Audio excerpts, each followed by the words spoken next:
Bonjour à tous et bienvenue pour cette seconde vidéo de cette nouvelle chaîne YouTube. Donc c'est Amar, pompeusement appelé rentier sans banque. Alors qu'est-ce que ça peut bien vouloir dire cette histoire de rentier sans banque, d'investisseur sans banque? C'est-à-dire que j'utilise différentes méthodes qui me permettent d'investir, que ce soit en entreprise, mais surtout en immobilier, sans avoir à passer par la case banque. Et sur cette vidéo, justement, je voulais aborder les points que j'utilise. Avant de commencer, je vais vous dire de vous inviter de vous abonner à cette chaîne, de mettre un like, de mettre des commentaires. Et si vous le souhaitez, vous pouvez me suivre aussi sur Instagram, @imo sans banque, comme marqué sur le petit tableau. Donc, quelle méthode j'utilise pour investir sans banque? Je vais vous les énoncer, il y en a 10.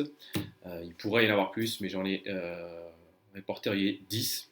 Certaines vont paraître des évidences, d'autres plus compliquées. Je vais toutes les énumérer et vous aurez une vision à peu près globale de mon mode de fonctionnement. Donc, tout premièrement, l'épargne. Alors, cela vous paraît un peu bizarre, faire une vidéo pour nous dire qu'il faut épargner, on le sait, mais c'est un réel levier. L'immobilier, ça peut être un parking.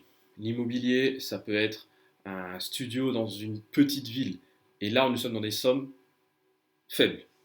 Donc, si vous êtes jeune, que vous vivez chez les parents, vous pouvez épargner.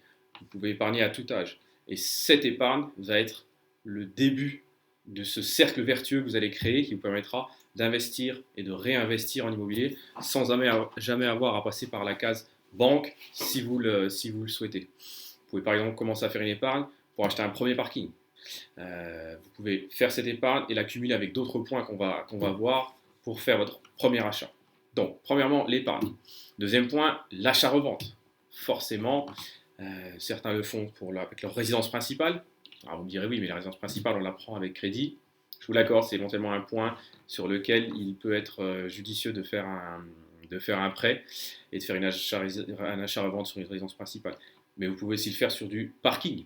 Il y a des personnes qui font des plus-values plus qu'intéressantes sur des parkings qu'ils achètent comptant et ils se créent un capital pour passer à l'étape supérieure. Vous avez aussi la création d'entreprise. Pourquoi?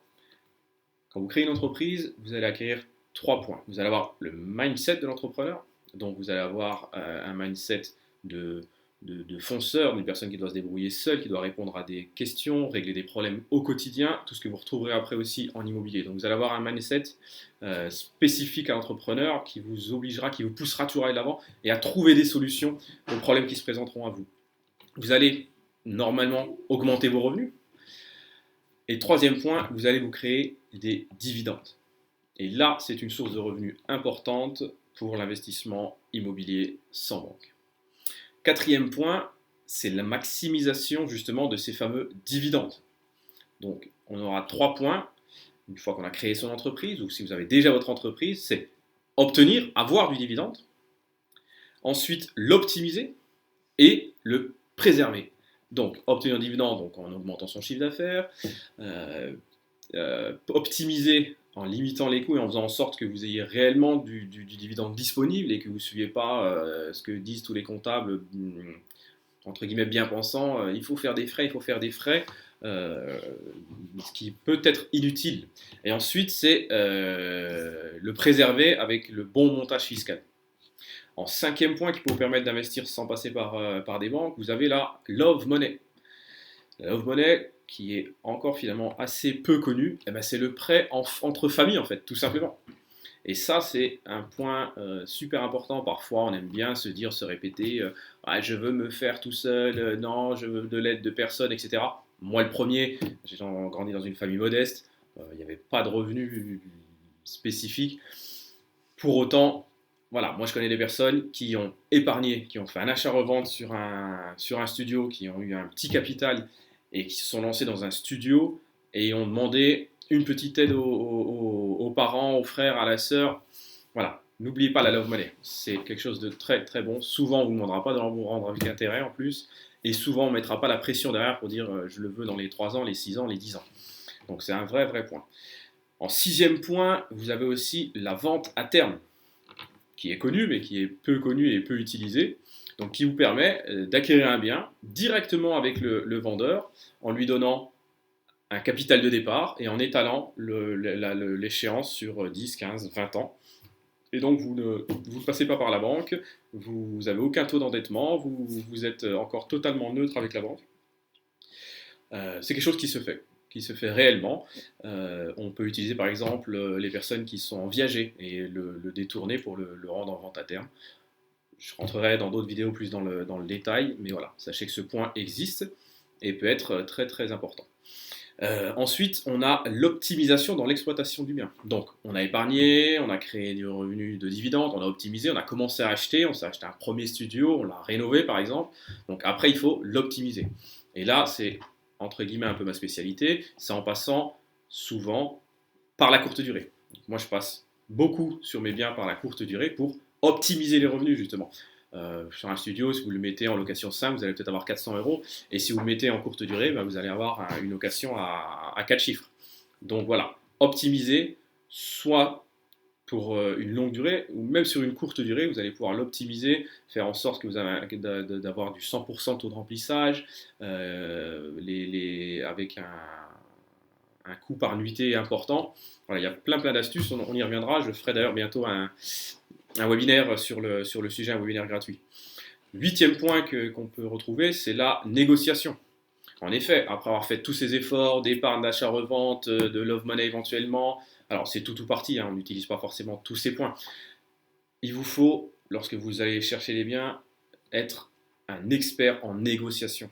Si vous avez épargné ou créé un capital à hauteur de 50 000 euros, bah, c'est pas pour le donner au premier studio qui vous vient ou au T2, ou avec 50 000 on peut acheter des bâtiments dans certains villages.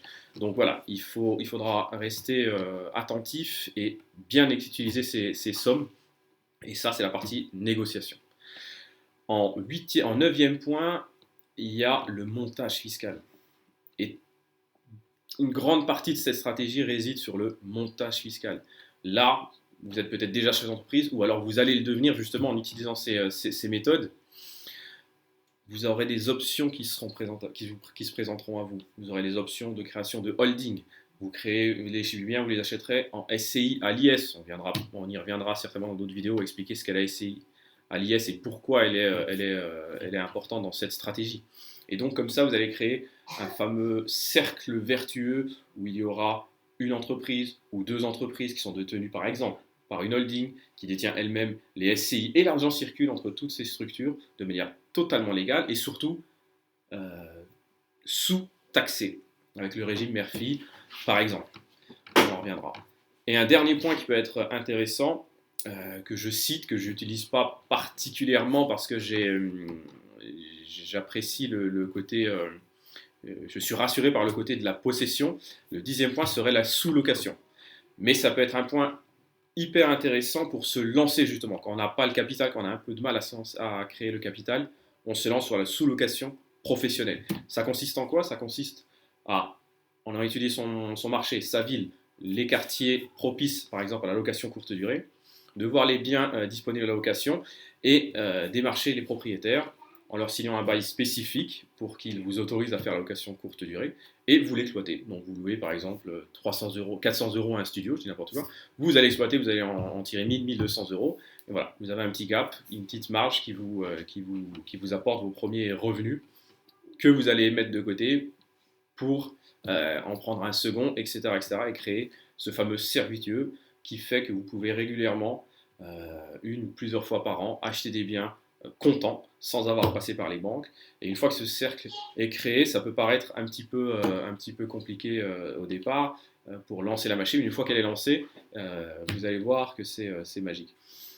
Pourquoi je m'intéresse à ces stratégies? Bon, il y a plusieurs éléments. Il y a une raison plutôt personnelle que j'évoquerai pas. Et il y a aussi le côté rassurant et je dirais même hyper jouissif d'avoir des loyers en plein. Certaines personnes vont acheter des bâtiments pour obtenir 700, 800, 1000 euros de cash flow sur un bien en empruntant 200, 300 000 euros. Moi, je l'obtiens sur un studio qui me coûte en général moins de 50 000 euros. Donc, vous voyez, en faisant quelques efforts pendant un temps, derrière, vous allez vous créer un revenu conséquent sur un seul studio. Vous n'avez pas besoin d'acheter un immeuble, même si je dénigre pas la stratégie, elle est forcément très bonne.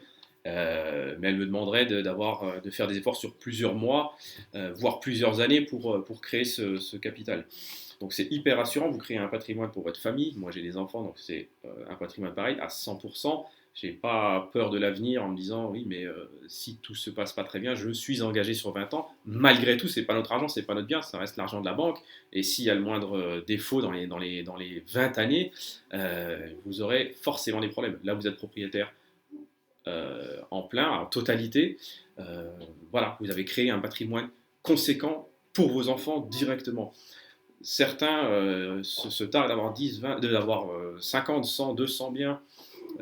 Et ils ont raison, hein, je ne dénigre pas la méthode, la stratégie de passer par l'emprunt. Je dis juste qu'il y a une autre stratégie qui existe et qui permet, en ayant que 5, 10, 15, 20 biens, mais en pleine propriété, d'être plus que rentier, plus qu'à l'aise, et en plus psychologiquement euh, très très serein. Voilà. Croyez-moi, vous dormez vraiment vraiment sur vos deux oreilles.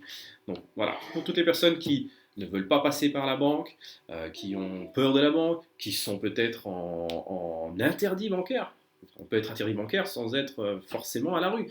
Les chefs d'entreprise qui veulent pouvoir trouver comment utiliser leur revenu d'entreprise, leurs dividendes à bon escient. Voilà. Mes stratégies, elles englobent tous ces éléments.